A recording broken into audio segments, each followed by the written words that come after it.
Let's talk a little bit about the career in accounting and finance, Rita, and the change from fundamentals to shift to this strategic value partner role, and how that's emerged. And then where does this all go? What's the possibilities now for people entering this career? Yeah. So if I think about, there's a strong foundation that you get, from finance and accounting, from accounting, I'll even say. And I think that foundation is really impactful. And I think people need to work through the levels, and kind of the basics, and work through the basics, and then figure out where that could take them through. And we can talk a little bit about where that can go to. But I think right now, when you think about going in, there's just a certain, there's a discipline with it. There's a credibility that you build. There's, people look to you in a certain way when you're a CPA. They're like, oh, so, Tom's a CPA, that means something to me. And that means that he has a certain discipline, and he's probably someone that I can rely on. So I think people view that as an important credential.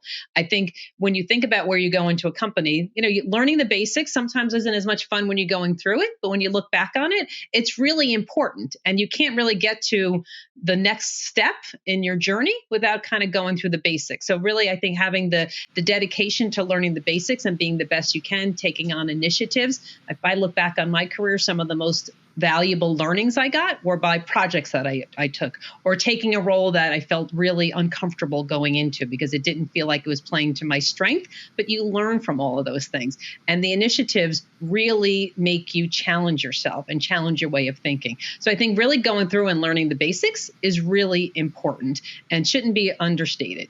I think then it can go on to a lot of different things. We've talked about the role that finance and accounting can play within ESG. And ESG is, really important. And the lines between ESG reporting and financial reporting are going to continue to blur. And I think that's a role that accountants, CPAs, CGMAs will really have a big impact on. It's going to become more important. Companies are socially responsible, are becoming more socially responsible. And I think accounting can help drive how we make sure that we're portraying the story of the company. And that's a little bit where I think accounting can become a bit of a storyteller as well. Are we telling the right story? How do we use the financial statements? How do we use financial data to be able to tell the story of a particular company? And finance and accounting can ensure that that data is accurate. So when we're telling the story, we're telling the right story. We're keeping that balance between, highlighting the things that are important, but also, there's things that sometimes you have journeys on. And ESG is a great example. No company's coming out of the gate where they're doing it perfectly today. And how do they make sure that they're continuing to evolve the journey? We're getting better at it. And finance and accounting can play a really critical role in that.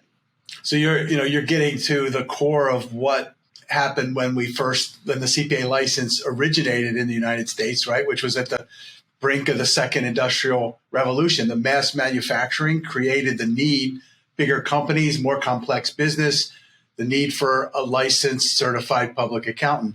Think about now we're in the fourth industrial revolution, and we're starting to see, all kinds of new things coming out, AI, machine learning, brand new businesses happening.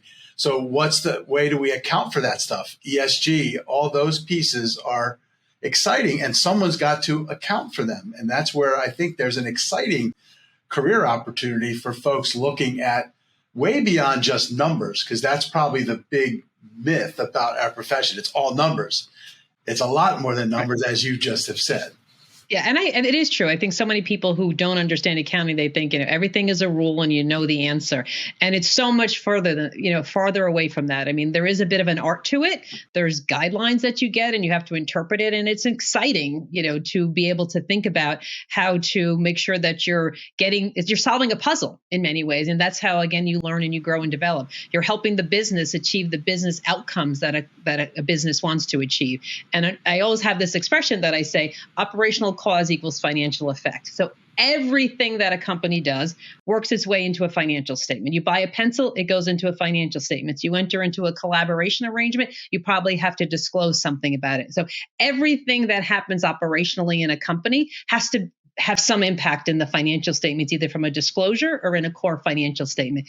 And that's where the role of finance and accounting is really critical in making sure that all of those things are being accurately reflected, but also being described and portrayed in the right way. Yeah. And it gives you a chance to go into any industry you can imagine. Like you're in this global pharmaceutical, right? There's all kinds of opportunities in every business there is for someone to find. I want to be on the, like one of the members we know is the CFO of the Kansas City Chiefs. So you love football. You don't have to be a pro football player, but you could be the CPA there and help them run the business and account for it, right? So that's kind of a neat way to think about all the opportunities in this profession. Yeah, absolutely. And I know, people that I know who started as CPAs are business leaders today. They're CEOs, they're running divisions of companies. The CPA and the accounting profession is such a foundation, and people look to it to understand that they really can bring value to a business. That value business partnering is really important. And when you have people who are doing it well and they rise into these roles of CEO and business partnering, it's good for the rest of the profession, because people say, oh, well, so-and-so, was able to move on to a role with that kind of experience. Let me take a chance on somebody else. So sometimes it's people willing to take a chance on it, but it's also the people who went before us that are paving a way for us. And I think it's actually really fantastic.